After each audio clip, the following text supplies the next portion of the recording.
What's up, all you beautiful people? I'm glad you're here. We're back today to bring you some more beard products to review.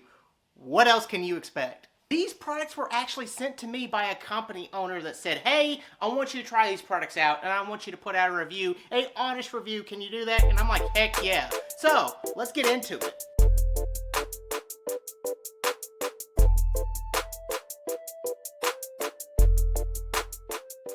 So the company we're going to be talking about today is the Oakcliff Beard Kingdom that is based out of Dallas, Texas, and the owner's name is Jesus Cruz. And Jesus reached out to me, and during our communications, I got to know him a little bit. What I can tell about Jesus is that he's very genuine, very kind, a loving husband and father, and he loves his God, and we just connected very well. And he wanted me to try some of his products and do a review, and I was happy to, because that's the first time anybody's ever reached out to me wanting me to try their products and just send me products. Anytime someone sends me products, I'm just like, I don't deserve that. Well, he sent me 4 things to review. He sent me his oil, his butter, his wash, and a comb to review, and that's what we're going to be diving into today. So let's start with the oil. I'm going to go ahead, boom, I'm going to pop that up, and I love his branding. It's a nice black and gold. It reminds me of the Steelers. It also reminds me of a movie company production.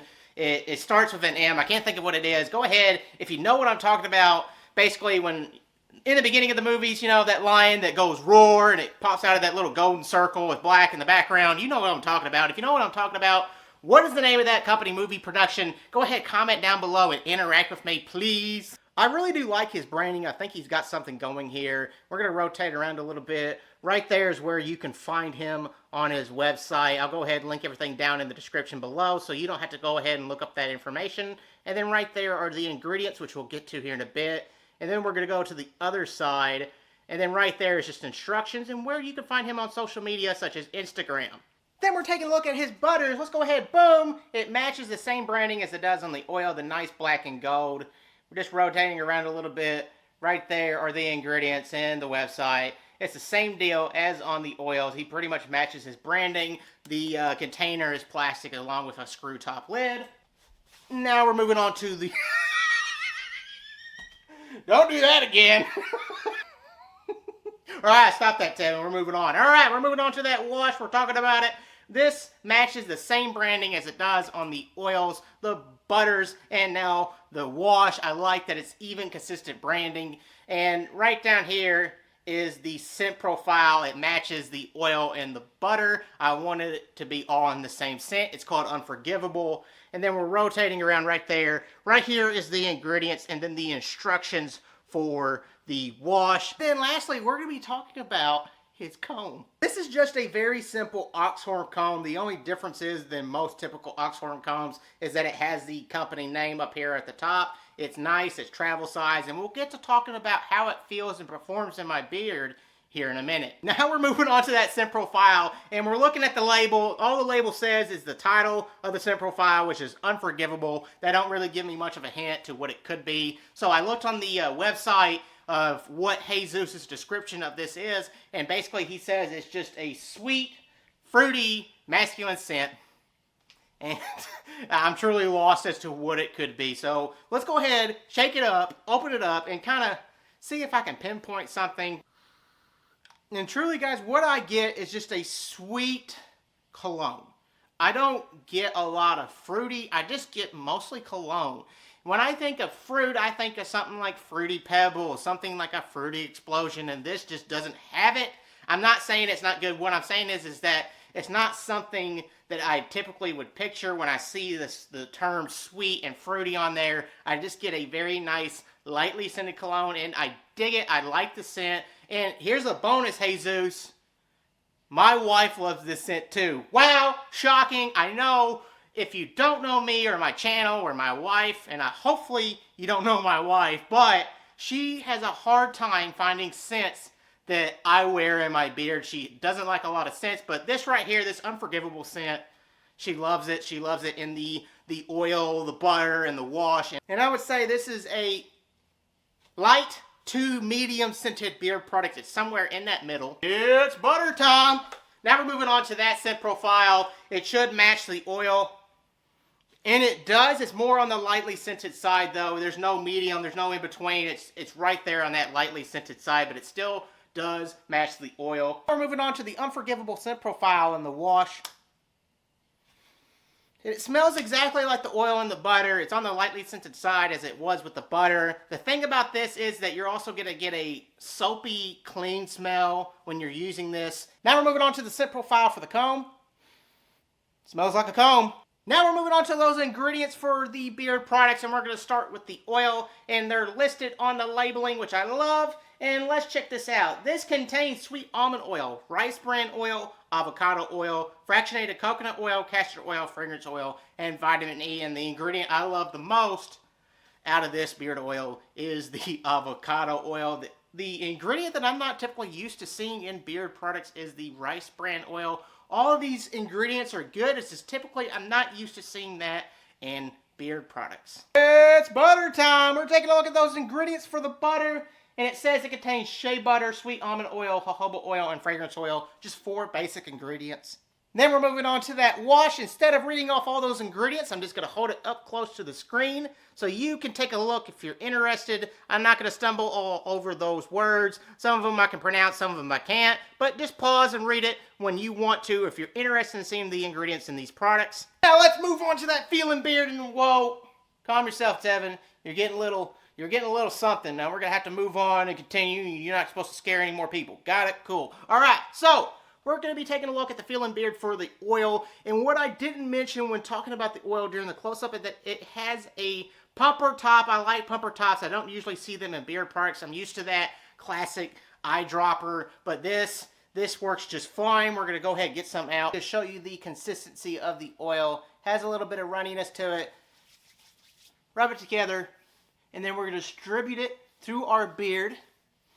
So this oil, it does everything that you're looking for when you're looking for beard oils. Typically what beard oils do is supposed to relieve of the beard itch, the beard dandruff, and leave your beard feeling nourished. And it does all that. The thing with this oil is I feel like it's average. It's an average beard oil. There's nothing impressive about it. It didn't make me go, wow, I need more of this. But it's a nice oil. I like it. It's just not my favorite when using beard products on off days. Now we're moving on to his butter, and I will go ahead and say this. I think something is a little off about this butter. I received it melted because it is that summertime of the year. I'm sure a lot of people can contest to this, but every single time I receive beard products, especially beard butters, they come in melted. So basically what I did with this butter is that I remelted it in the microwave, put it in the fridge, and re-solidify it, and it didn't seem to turn out right. I talked with the owner, Jesus, and he says it's more of a whipped consistency. This feels more like a jelly consistency, so something's off here, and it's way different than his original product. His original butter, it contained mango butter. This does not anymore. He changed that because he thought that the mango butter had a foul smell to it, and there was something foul smelling about his original butter. But I'll basically go ahead and show you what his original butter was like. It's more of a poured butter. I'm pushing down on it. It has a lot of body to it. It's a nice soft feeling to it. It's completely different than what I have now. I want to chalk that up to the melting process because it's summer. Jesus is working on that to correct that, but it's just, I'll go ahead and get some out and I'll talk about that more as I go through it. We're going to get some out. I don't want to pour it all the way because if I let it go all the way, all the butter is going to come out. But I'm going to get some of this out. It literally feels like a liquid jelly. Put it in hand. And it's not even melting. I basically just rub it through my hand and boom, it's done. You don't need much to rub it in. And then I'm going to put it in the beard. It still gives me a good feeling to it. It's just, okay, so when he sent me his original butter, I fell in love with it. Like, it felt nice. I loved it, and I felt like it was going to be a really good butter. I feel like he should go back to it. I know times are tough, and he's looking at changing up his ingredients and making his products better. I love this butter, the original butter, a lot more, and I really want to chalk it up to the butter, the second butter. I dropped that. But I want to chalk it up to the second butter being melted, and that's why it's not as consistent as what he was talking about with his new butters that he came up with. Now we're moving on to what I think is the star of the show, and that is his beard wash. Guys, this probably has to be my favorite beard wash. Mic drop, beard wash drop. Yep, I said it. Let's go ahead and talk more about it. My beard right now is completely wet. I'm not taking my shirt off because I'm tired of you people making fun of me. But we're going to go ahead and get some out. And it don't take much, guys. I'm going to show you. I'm not going to put much in there just because I want to show you how good the lather is. That's what I'm using right now. Rub it together. Now. So what I did, I put a little bit more water in the beard, and it lathers incredibly, guys. I didn't even use much. You saw how much I put in my hand, and you get this nice, rich, creamy lather. I'm working it throughout my beard. I truly feel like this is cleaning out my beard. So what I'm going to do, I'm going to get this all out of my beard, come back and talk more about it. All right, I'm back, and I feel like all the stuff that I put in my beard is completely gone. It's not a very stripping wash. It's not like using a pine tar soap and it completely getting everything out of your beard, but it does the job. And like I said, I know it is some of my favorite beard wash. This is something I would rebuy over and over again. I highly recommend it. What about the other products, such as the oil and the butter? The oil, it's average. Yes, I would rebuy it. I want to try more of his scent profiles. And then the butter, I really think he should switch back to his original butter. And that's up to him if he wants to consider doing that. Moving on to the Feeling Beard for the Oxhorn comb. It's very traditional Oxhorn comb. Let me just tell you guys, I love Oxhorn combs. It is one of two comb styles that I use for my beard. You're probably wondering what the other one is. That is a Kent comb. Kent combs and Oxhorn combs are the only two types of combs I run through my beard. And preferably, I would use the Oxhorn comb over the Kent comb. And this right here, it does the job as other traditional Oxhorn combs. But the benefit for this is that it's travel size. You can fit it in your pocket. And it's just different from this one. This one I use on a regular basis. But this, I can use this in traveling. I can slip it in my pocket. And then when I need to use it, boom, just does the job. We're going to get some oil out. And then we're going to run the comb through the beard. Running the comb through the beard does a nice job. No snags. The comb seems very durable. But I feel like if I could put some pressure into it, I could snap the comb like Johnny Grooms does. So is this comb something I would rebuy? Again, yes, but typically I don't rebuy Oxhorn combs because I do a very good job of taking care of them. It's time for the comb flip. And cut! Bring in the comb double. And action! Now we're moving on to price, and we're going to start with the 1 ounce bottle of beard oil. The 1 ounce bottle of beard oil for Unforgivable will run $15 on the Oakcliff Beard Kingdom website. Now we're moving on to the beard butter. This is 4 ounces of beard butter, guys, and this will cost you $19.99. Then we have 8 ounces of beard wash. That will run $20.99, and that is average market price. Average market price for 8 ounces of wash typically will go somewhere between $20 to $25. And then lastly, we have the Oxhorn style combs, which will run $15.99 on their website. Thank you to everyone who watched the video before you head out today, guys. I really appreciate it if you like, comment, subscribe, and punch the notification bell, because that will alert you when I put out new videos. So, guys, that's all we have for today. And until then, guys, I hope you have a beautiful and blessed day. I love each and every single one of you guys. God bless you all.